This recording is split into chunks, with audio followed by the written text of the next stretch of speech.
തിങ്ങലായിരിക്കുന്നല്ലോ കന്യാവ്. കല്ലോ കണ്ടവിടം തൊഴുതു കാണുന്നല്ലോ കുളം കണ്ടവിടം കുളിച്ചു. അയ്യപ്പന്മാർക്ക് നേരുന്നല്ലോ ശാസ്താക്കന്മാർക്ക് സംഘം ചിറകോലും നേരുന്നു. മുറ്റത്തെ മുല്ലമലർക്കാവിലേക്ക് ചന്ദനാമൂട്ടി കതിർകുല നെയ്വിളക്ക പായസത്തിനുള്ള ഓരോരോ വഴിപാടുകളെല്ലാം എണ്ണി എണ്ണി ഒഴിഞ്ഞൊഴിഞ്ഞ് 441 ദിവസം ചെല്ലുമ്പോൾ കന്യാവിന്റെ ഭജനായൊന്നു മുടങ്ങുന്നല്ലോ. പകലേക്കും വെച്ചൊരു ഊണും കഴിഞ്ഞു. ഉറക്കറ മണ്ഡപം തട്ടി തുറന്നു.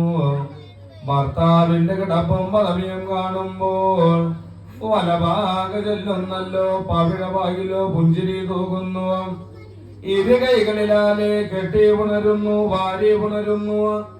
അന്നുറക്കം പൊന്നുറക്കം പക്ഷേ ഉറക്കം പ്രാവുറക്കം സുഖലാണ്ടങ്ങനെ ഓരോ സുഖിലുറക്കങ്ങളൊക്കെ ഉറങ്ങി കാണുന്നൊരു കാര്യം.